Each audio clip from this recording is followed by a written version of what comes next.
नमस्कार। SME express में आपका स्वागत है। डिलेड पेमेंट्स एमएसएमईज के बड़े चैलेंज में शामिल रहा है। इस मोर्चे पर ट्रेड्स प्लेटफॉर्म से उद्यमियों को काफी राहत मिल रही है।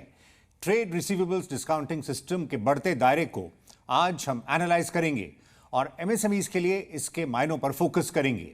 हमें इस स्पेशल सेशन में ज्वाइन कर रहे हैं doctor Ranjeet Mehta, CEO and secretary general, PHD chamber of commerce and industry, PHD CCI, और साथ ही मौजूद हैं ट्रेड्स प्लेटफॉर्म के एक लीडिंग प्लेयर M1 एक्सचेंज के सीईओ संदीप महेंद्रू।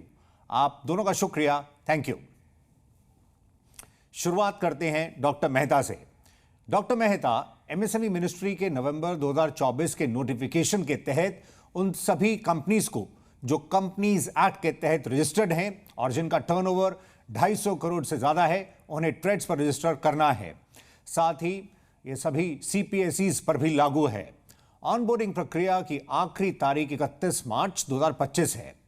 इस बड़ी डेवलपमेंट को आप एमएसएमईज के नजरिए से कैसे देखते हैं, क्योंकि ट्रेड से एमएसएमईज को डिलेड पेमेंट्स और वर्किंग कैपिटल पर काफी सपोर्ट मिला है। देश में करीब 6.5 करोड़ एमएसएमईज हैं और जो नई डेफिनेशन एमएसएमईज की जो इस बजट में अनाउंस है, करीब 500 करोड़ तक के कंपनीज भी एमएसएमईज में आ जाएंगे, तो ये फिगर कहीं और बढ़ेगी। ट्रेड्स प्लेटफॉर्म है एक बहुत ही इनोवेटिव और ट्रांसफॉर्मेटिव प्लेटफॉर्म है जो कि एमएसएमईज को उनकी पेमेंट टाइम पे कराने के लिए एक बहुत बड़ा कदम है। जो एमएसएमईज की जो पेमेंट डिले होती थी और जो पेमेंट की जो प्रॉब्लम आती थी, लिक्विडिटी की उनको प्रॉब्लम थी, वो काफ़ी बड़े समस्या उनकी इससे सॉल्व होने जा रही है। जो कंपनी जो बायर्स हैं उन सबको इसमें रजिस्टर कराएंगे और जो एमएसएमईज हैं वो भी इसमें रजिस्टर कराएं, जिससे कि उनको अपने बिल की जो पेमेंट है, इनवॉइस की जो पेमेंट है, वो सर्टेन टाइम लिमिट पे टाइम से मिल जाए। संदीप जी, तो जैसे जैसे ऑनबोर्डिंग की लास्ट डेट नजदीक आ रही है, कॉर्पोरेट्स की तरफ से रजिस्ट्रेशन के मोर्चे पर किस तरह की हलचल देखी जा रही है?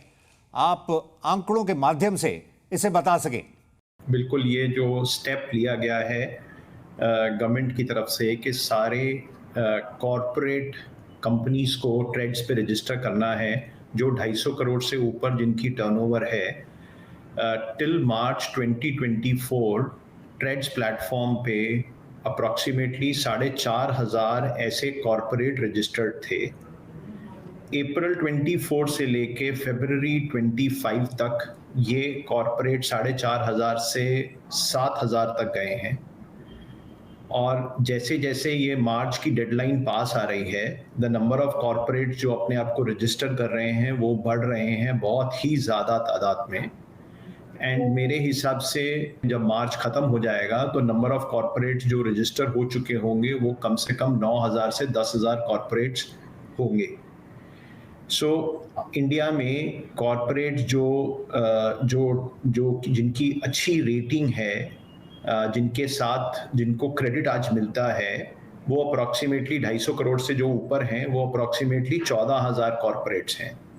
तो जो जैसे मैंने कहा कि 7,000 रजिस्टर हो चुके हैं, तो दैट मीन्स 50% अप्रॉक्सीमेटली रजिस्टर हो चुके हैं एंड अदर 2,000 रजिस्टर होने की संभावना है। सो 9,000 कॉरपोरेट 14,000 में से रजिस्टर हो चुके होंगे। सो दिस इज ये हलचल है और इस हलचल से बहुत अच्छा इकोनॉमिक इम्पैक्ट आने वाला है। जैसे कि डॉक्टर रंजीत बोल रहे हैं कि एसएमई जो इन कॉरपोरेट्स के साथ काम करते हैं, उनके इनवॉइसेस जब वो ट्रेड्स प्लेटफॉर्म पे डालते हैं और ये कॉरपोरेट्स आके उन इनवॉइसेस को अप्रूव करते हैं, तो एसएमई को इंस्टेंट पेमेंट मिल जाती है और उनका डिलेड पेमेंट्स खत्म हो जाता है। ट्रेड्स प्लेटफॉर्म पे अब तक 5 lakh crore worth invoices SME के हम फाइनेंस कर चुके हैं। 1.5 लाख से 2 लाख एसएमई हैं जिन्होंने ये अपने इनवॉइसेस फाइनेंस कराए हैं।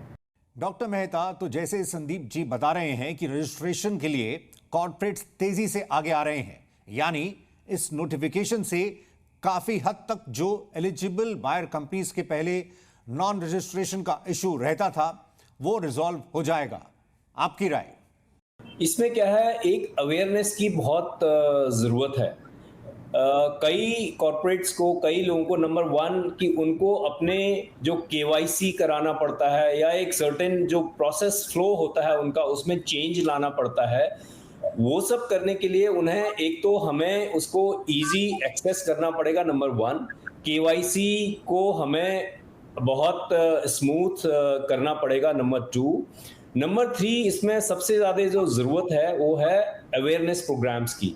कई कंपनीज को, उनको लगता है कि हम जो कई टाइम से करते आ रहे हैं, may be that is the right method. और इसमें सबसे बड़ी बात होती है, आपका बिल डिस्काउंट तब तक नहीं होगा जब तक कि उसको बायर जो है एक्सेप्ट ना करे।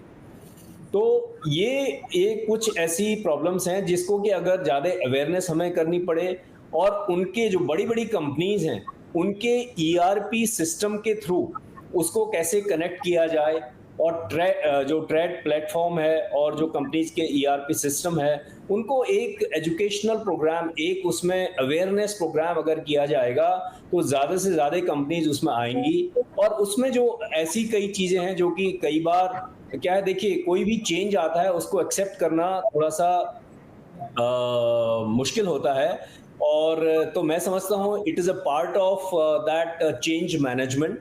और उसके लिए सबसे जो बड़ी चीज़ है कि हमें अवेयरनेस करनी पड़ेगी। जो अभी संदीप जी ने फिगर्स दी थी, ये बहुत ही इंस्पायरिंग, बहुत ही एनकरेजिंग फिगर्स हैं। और इसमें दूसरी जो सबसे बड़ी बात हमें देखने को मिलेगी, क्योंकि अब 250 करोड़ से ऊपर की कंपनीज इसमें रजिस्टर होना है। तो दैट मीन्स जो गवर्नमेंट अब ये कह रही है कि 500 करोड़ तक की कंपनीज भी एमएसएमईज हैं। दैट मीन्स जो बड़े एमएसएमईज हैं, जो छोटे एमएसएमईज हैं, उनको टाइम पे पेमेंट करना पड़ेगा। और जो हमारे माइक्रो एंटरप्राइजेज हैं या जो 250 करोड़ से कम वाली कंपनीज हैं, उनको इसमें बहुत मदद मिलने की उम्मीद है। तो डॉक्टर मेहता, आपका कहना है कि मीडियम एंटरप्राइजेस के रजिस्ट्रेशन से एमएससीज को सपोर्ट मिलेगा। दूसरी तरफ आप अवेयरनेस बढ़ाने और प्रक्रिया को स्मूथ करने की बात कह रहे हैं। इसी बात को आइए आगे बढ़ाते हैं। संदीप जी, लार्ज एंटरप्राइजेस के ऑनबोर्डिंग के लिए आपकी तरफ से do it yourself buyer onboarding launch किया गया था। ये पूरी तरह डिजिटल है, इस बारे में बता सकें। हमने M1 एक्सचेंज में 1 मार्च को do it yourself registration launch किया, जो सक्सेसफुली अब यूज हो रहा है बाय द इंडस्ट्री। इसके अंदर KYC ऑटोमेटिक फेच हो रहा है फ्रॉम गोल्डन सोर्सेस। इसके अंदर जो भी रजिस्टर करने के लिए उनको पेपर वर्क करना है, उसमें जो एग्रीमेंट साइन करना है वो डिजिटल सिग्नेचर के थ्रू वो डिजिटली साइन कर पा रहे हैं। और कोई भी अगर उनको कंप्लायंस से रिलेटेड सबमिशंस करनी है या डिक्लेरेशंस देनी है, वो भी वो ऑनलाइन दे पा रहे हैं। सो अब 30 मिनट्स के अंदर एक बायर अपने आप को विदाउट एनी सब्सटेंशियल डेटा अपने आप रजिस्टर कर लेता है। हमने एक हफ्ते में 65 बायर सिर्फ इस डू इट योरसेल्फ पोर्टल से करे हैं, जो बिना हमारे सपोर्ट के अपने आप ऑन बोर्ड हो गए हैं। जो भी आज M1 एक्सचेंज पे बायर्स अपना बिजनेस कर रहे हैं, हमने उनके ERP सिस्टम के साथ इंटीग्रेशन API के थ्रू कर दिया है, ताकि उनको कोई एडिशनल काम ना करना पड़े। अप्रूवल ऑफ इनवॉइस के लिए, अकाउंटिंग के लिए, रिकंसिलिएशन के लिए सारा डेटा ERP से डायरेक्टली फ्लो होता है और सिस्टम से ERP में डायरेक्ट चले जाता है कि कौन सा इनवॉइस की पेमेंट SME की हो चुकी है, उनको पेमेंट नहीं करनी है, और जब रीपेमेंट आती है तो वो भी अकाउंटिंग उनके सिस्टम में चली जाती है। संदीप जी, लार्ज कंपनीज जो ट्रेड्स पर अभी तक ऑन बोर्ड हुई हैं, इंडस्ट्री से ऐसा फीडबैक मिला है कि उनकी तरफ से ट्रांजैक्शंस लिमिटेड हुए हैं। इस पर आप जमीनी हकीकत बता सकें। एक लार्ज कॉर्पोरेट जो 250 करोड़ से ऊपर वाली कंपनी है, जब वो बायर बनता है, आज ये इतना वॉल्यूम इसलिए हो रहा है क्योंकि जब वो बायर बनता है तो उसने ये रियलाइज किया कि उसकी अपनी वर्किंग कैपिटल भी सॉल्व हो रही है, क्योंकि वो SME की पेमेंट्स इस प्लेटफॉर्म के थ्रू निकाल रहा है। पहला पॉइंट। सेकंड पॉइंट, जिस कॉस्ट पे उसके SME की फाइनेंसिंग हो रही है, जो उसके सप्लायर है उसकी फाइनेंसिंग हो रही है, वो कॉस्ट कम से कम 5 परसेंटेज पॉइंट्स लोअर है जब जितने पे SME आउटसाइड द सिस्टम जाके बोरो करता है। या अनसिक्योर्ड लेंडिंग लेता है तो उससे कम 8 से 10 परसेंटेज पॉइंट्स लोअर है। That means cost of financing इस प्लेटफॉर्म पे 50% लोअर है। अब जैसे ही एसएमई की फाइनेंसिंग लोअर कॉस्ट पे होती है तो जो उसका बायर है उसकी कॉस्ट जिस पे एसएमई उसको माल बेच रहा है वो कॉस्ट ऑटोमेटिकली कम हो जाती है, और ये अब प्रूवन फैक्ट बन चुका है। जितनी भी इंडिया में लार्ज लिस्टेड कंपनीज हैं जो M1 पे इस वक्त बिजनेस कर रही हैं, वो ज़्यादा से ज़्यादा तादाद में अपने एसएमईज को यहाँ पे एनरोल करके फाइनेंस करवा रही हैं। डॉक्टर मेहता, डिजिटल ट्रांसफॉर्मेशन के इस दौर में ट्रेड्स एक इलेक्ट्रॉनिक प्लेटफॉर्म है। नई संभावनाएं ये प्लेटफॉर्म खोल रहा है और इसका दायरा बढ़ने से, इसको मजबूती मिलने से क्या ये पूरी सप्लाई चेन को और कॉम्पिटिटिव बनाएगा, जिसमें एमएसएमईज नए मौकों के लिए नए जोश के साथ आगे बढ़ सकेंगे, क्योंकि फाइनेंस किसी भी कारोबार की अहम कड़ी है। देखिए, किसी भी बिजनेस का जो लाइफ ब्लड है वो है फाइनेंस। जब तक आपका फाइनेंस आपका मजबूत रहेगा तो कंपनी कहीं पे भी कॉम्पीट कर सकती है अपार्ट फ्रॉम अदर थिंग्स। तो उसमें जो है एक बहुत बड़ी मददगार साबित हो रहा है, और मैं समझता हूँ इसमें फर्दर स्ट्रीमलाइन करने के लिए उसको उद्यम portal, ministry of corporate affairs से अगर इंटीग्रेट करें और इंसेंटिवाइज किया जाए बड़ी कंपनीज को भी, मे बी जो वो एसएमईज के बिल्स को डिस्काउंट कर रहे हैं उनको प्रायोरिटी सेक्टर लेंडिंग के थ्रू वो पैसा दे दिया जाए। इस तरीके की जब हम कुछ शुरू में अगर उनको इंसेंटिवाइज करेंगे तो लोगों को उसमें फाइनली क्या है, ओवरऑल सिस्टम जो है आपने कहा सप्लाई चेन में, ओवरऑल वैल्यू चेन में उससे फर्क पड़ेगा। तो ये जो छोटी छोटी चीजें हैं उससे जो है एक बहुत हद तक मेरे ख्याल से सबको बिजनेस करने में आसानी होगी, और ये पूरे सिस्टम को एक ठीक कर रहा है। 31 के बाद पूरी चीज को समझने के बाद और क्या क्या उनके पेन पॉइंट्स हैं उसमें एक डिस्कशन हो, एक डायलॉग हो, पूरा इकोसिस्टम जो वैल्यू चेन है पूरी इकोसिस्टम का, वो अगर अच्छा हो जाएगा तो ये रियल ट्रांसफॉर्मेशन होगा। क्योंकि जो बेसिक चैलेंजेस हैं एमएसएमईज के, फाइनेंस एक बहुत बड़ा चैलेंज है, दूसरा टेक्नोलॉजी है, तीसरा है मार्केट एक्सेस। तो ये ट्रेड प्लेटफॉर्म जो है एक बहुत बड़ा ट्रांसफॉर्मेटिव स्टेप है इस डायरेक्शन में। जो सबसे बड़ी समस्या एमएसएमईज की जो लिक्विडिटी की है, जिससे कि उनको कैपिटल में से पैसा ना निकालना पड़े, रनिंग जो कैश है उसी में से उनको माल दिया और उनका पैसा टाइम पे आ गया तो उस पैसे को दोबारा बिजनेस में लगा सकते हैं। ऑपरेशनल एफिशिएंसी बढ़ेगी और वो लोग ज्यादा एफिशिएंट बनेंगे, उनकी क्षमता बढ़ेगी, so that they can put their energy somewhere else. आइए आगे बढ़ते हैं। संदीप जी, आप बता सकें, एक बार अगर इनवॉइस कॉर्पोरेट बायर की तरफ से अप्रूव हो जाता है तो ऐसे में एमएसएमई सप्लायर्स को पेमेंट कितने समय में जनरली मिलती है, और दूसरा कॉस्ट ऑफ फाइनेंसिंग पर भी आप राय दे सके। जो भी इनवॉइसेस अगर आज अप्रूव होंगे तो वो इनवॉइसेस अगले दिन सुबह उनकी पेमेंट एसएमई को मिल जाती है, तो 24 घंटे में एसएमई को पेमेंट मिल जाती है। This is the speed at which money flows. And जो कॉस्ट ऑफ फाइनेंसिंग है वो 8% पर एनम से लेके 12% पर एनम के रेंज में ये फाइनेंसिंग हो रही होती है। So again it is very reasonable cost versus जो एसएमई को अगर अदरवाइज बोरोइंग करता है तो उसको देनी पड़ती है।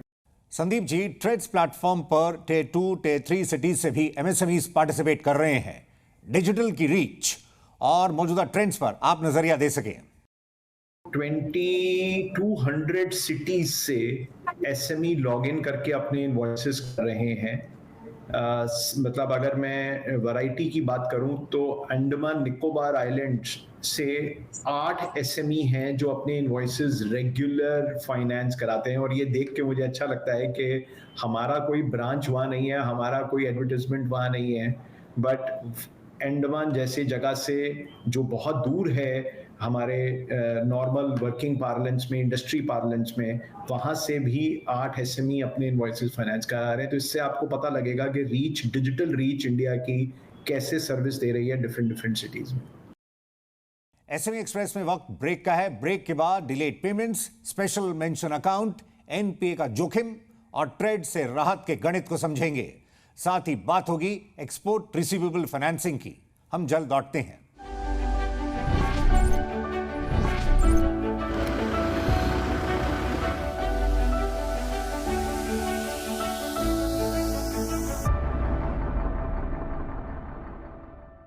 आप देख रहे हैं एसएमई एक्सप्रेस। आज बात ट्रेड्स की, क्योंकि 31 मार्च तक 250 करोड़ से ज्यादा टर्नओवर वाली कंपनीज को और सीपीएसईज को ट्रेड्स पर होना है ऑन बोर्ड। आइए बातचीत को आगे बढ़ाते हैं। डॉक्टर मेहता, जब बायर्स सप्लायर्स को पेबल्स में 45 दिनों से ज्यादा का वक्त लेते हैं तो एसएमई प्रोविजन के तहत मामला डिलेड पेमेंट्स का बन जाता है। इसको लेकर जहां एक तरफ ट्रेड्स पर काम हो रहा है, वहीं सेक्शन 43B(8) से भी एमएसईज को राहत देने की कोशिश की गई है। पेमेंट साइकिल को लेकर आपको इंडस्ट्री से क्या फीडबैक मिल रहा है? मैं समझता हूं कि ये बहुत बड़ा मुद्दा है एमएसएमई के लिए, लिक्विडिटी का, एक पैसा टाइम पे आने का। क्योंकि अभी क्या है, अगर 90 डेज से ऊपर एसएमई की पेमेंट या कोई भी आप बैंक से कोई लोन ले रहे हैं, अगर 90 डेज से ऊपर आपकी इंस्टॉलमेंट अगर होगी तो आपको एनपीए डिक्लेयर कर दिया जाता है। हालांकि हमने इसमें रिक्वेस्ट करी है कि ये जो टाइम पीरियड है 90 डेज से 180 डेज कर दिया जाए एसएमईज के लिए। लेकिन अगर ट्रेड को अगर इसमें और थोड़ा स्ट्रेंथन करके इसको एक रेगुलेटरी पूरा सिस्टम बना के, इकोसिस्टम बना के अगर सब इसमें आ जाए तो उससे होगा क्या, हमें जो 90 डेज वाली दिक्कत है एनपीए की, वो भी सॉर्ट आउट हो जाएगी। एसएमईज हैं जो इंटरप्राइजेज हैं, small medium enterprises, micro enterprises, उनको वहां से बोला जाए कि आप इसमें आए। तो एक चैलेंज है एक सिंगल प्लेटफॉर्म में लाने का। मैं समझता हूं जिस तरीके से जो एक ग्राफ ऊपर ट्रांजैक्टरी बढ़ती जा रही है, और आने वाले टाइम में ये एक बहुत इंपॉर्टेंट कदम है, और जो कि एमएसएमईज की बहुत बड़ी जो समस्या फाइनेंस की है उसको सॉल्व करने की दिशा में बहुत ही इंपॉर्टेंट कदम रहेगा। उससे सबको उसमें फायदा होगा। यानी डॉक्टर मेहता, डिलेड पेमेंट से एसएमई का रिस्क बढ़ जाता है और कई बार कारण भी उद्यमियों के कंट्रोल में नहीं होते हैं। कुछ देर पहले आप इंटीग्रेशन का जिक्र कर रहे थे उद्यम से, एमसीए से, वहीं आप ट्रेड्स को जीएसटी से लिंक करने पर क्या कहना चाहेंगे? जब भी देश एक बड़े गोल की तरफ बढ़ता है, एक ऐसी चीज है जो कि हमें एफिशिएंट बना सकती, वो है टेक्नोलॉजिकल इंटरवेंशन। जब हर चीज जो प्रोसेसेस हैं सारी मैकेनाइज्ड हो जाएं, एक प्रोसेस जो है ऑटोमेटिक प्रोसेस में बन जाए, प्रोसेस के थ्रू ड्रिवन हो, तो फिर आपको उसमें जो मैनुअल इंटरवेंशन है उसकी जरूरत नहीं पड़ती है। मैंने आपको बताया कि उद्यम से कैसे करें, मिनिस्ट्री ऑफ कॉर्पोरेट अफेयर्स आती है, फिर जीएसटी के साथ लिंकेजेस की आप बात करें, ये बहुत बड़ा कदम होगा। धीरे धीरे मैं समझता हूं हम उस दिशा में बढ़ रहे हैं, और ये भी एक दिन रियलिटी होगी जरूर, और उससे बहुत फायदा होगा सबको। संदीप जी, राज्यों में मौजूद एमएसएमईज को लिक्विडिटी सपोर्ट देने के लिए आप राज्य सरकारों के रोल को भी कैसे देखते हैं, और इस पर क्या शेयर करेंगे? गवर्नमेंट एंटरप्राइजेज अपने आप को रजिस्टर कर रही हैं। अभी बिजनेस वहाँ पे बहुत फाइनेंसिंग के लिए, एमएसएमई पेमेंट्स के लिए आया नहीं है ट्रेड्स पे। जितने भी मैंने वॉल्यूम अभी तक आपको बताया है, वो सारा वॉल्यूम प्राइवेट सेक्टर एंटरप्राइजेज उसका फ़ायदा उठा रही हैं, जो अपने सप्लायर्स के लिए फ़ायदा उठा रही हैं, दे रही हैं और ख़ुद भी उठा रही हैं। सेंट्रल पब्लिक सेक्टर एंटरप्राइजेज धीरे धीरे अब करने लग गई हैं इस पे अपने एमएसएमई पेमेंट्स यहाँ के थ्रू, बट स्टेट एंटरप्राइजेज अभी बहुत तादाद में स्टार्ट नहीं हुई हैं, अभी स्टार्ट होंगी। अभी धीरे धीरे रजिस्ट्रेशन चल रही है। आइए अब फाइनल कमेंट्स के लिए बढ़ते हैं। संदीप जी, एक्सपोर्ट बाजार में इस समय अनिश्चितता है, ग्लोबल ट्रेड में टैरिफ्स को लेकर कंसर्न्स हैं, तो वहीं भारत एफटीएस के जरिए नई संभावनाएं तलाश रहा है। इन सब के बीच आप ट्रेड्स प्लेटफॉर्म के जरिए एक्सपोर्ट रिसीवेबल फाइनेंसिंग पर अपडेट दे सके। ट्रेड्स की डोमेस्टिक सक्सेस को देख के अब हमने गिफ्ट सिटी गुजरात से क्रॉस बॉर्डर फाइनेंसिंग के लिए, दैट मीन्स एक्सपोर्ट जो यहाँ इंडिया से जाता है उसकी फाइनेंसिंग के लिए प्लेटफॉर्म सेटअप किया है। उस प्लेटफॉर्म को हम बोलते हैं M1 next. M1 domestic platform हो गया, M1 एक्सचेंज, और M1 नेक्स्ट जो है वो ग्लोबल सप्लाई चेन प्लेटफॉर्म हो गया। तो जैसे कि डोमेस्टिक प्लेटफॉर्म में एसएमई एज अ सप्लायर अपने बायर को बिल रेज करता है और उसकी इनवॉइस डिस्काउंटिंग होती है, वैसे ही M1 नेक्स्ट प्लेटफॉर्म पे ग्लोबल बेसिस पे जब इंडियन एक्सपोर्टर अपने बायर्स को सबमिट करता है इनवॉइस, उसकी भी फाइनेंसिंग शुरू हो गई है। वो पिछले साल ही शुरू हुई है, उसके अभी अर्ली डेज हैं। उसमें बैंक्स, गिफ्ट सिटी और इंडिया के बाहर जो बैंक्स हैं वो दोनों धीरे धीरे उसमें अपने आप को रजिस्टर कर रहे हैं, और आने वाले कुछ टाइम में वो भी एक मीडियम बन जाएगा कि हमारे एक्सपोर्टर्स अपनी इनवॉइस फाइनेंसिंग बहुत रीजनेबल रेट्स पे करवा पाएंगे, जो कि डॉलर पेमेंट होगी। आज स्टार्ट हुआ है, अब वो आगे स्टीम पकड़ेगा। डॉक्टर मेहता, विकसित भारत के सफर में एमएसएमईज का खास रोल होगा। ये अर्थव्यवस्था के ग्रोथ इंजन है। आज हमने ट्रेड्स पर 360 डिग्री नजरिया रखा है। आपका लास्ट में चलते हुए एमएसएमई कम्युनिटी के लिए क्या मैसेज होगा? ट्रेड प्लेटफॉर्म को एक रेगुलेटरी कंप्लायंस के तौर पे ना देख के इसको एक बहुत ही अट्रैक्टिव फाइनेंशियल टूल देश में इंट्रोड्यूस करना चाहिए, कि ऐसा फाइनेंशियल टूल जो कि हमारे पूरे एमएसएमई के इकोसिस्टम को ट्रांसफॉर्म करना पड़ेगा, चाहे वो बड़ी कंपनीज हों और चाहे छोटी कंपनीज हों, सारे इस प्लेटफॉर्म में आएंगे। बायर्स को हमें मोटिवेट करना पड़ेगा इस प्लेटफॉर्म में आने के लिए। अल्टीमेटली जब हमारे जो सप्लायर्स हैं, अगर वो उनका फाइनेंशियल सिस्टम ठीक रहेगा तो वो जो है बाकी क्वालिटी में बहुत सारी और चीज़ों में अपने आप को ग्लोबली भी कॉम्पिटिटिव बनाने में बहुत बड़ा मददगार साबित होगा। तो मैं यही कहूँगा कि ट्रेड को as a leading financial tool हमें यूज़ करना है, ना कि सिंपल रेगुलेटरी मैकेनिज्म इसको यूज़ करना है। तब इस देश में पूरा ट्रांसफॉर्मेशन आएगा एमएसएमई सेक्टर पे। That's all the time we had. SME express में हिस्सा लेने के लिए और ट्रेड्स के तमाम डेवलपमेंट्स पर नजरिया रखने के लिए doctor Ranjeet Mehta, CEO and secretary general, PhD chamber of commerce and industry, PhD CCI, और Sandeep Mahendru, CEO M1 exchange. आप दोनों का शुक्रिया, थैंक यू। अगले सेशन में मुलाकात होगी नई थीम के साथ। फिलहाल इतना ही, नमस्कार।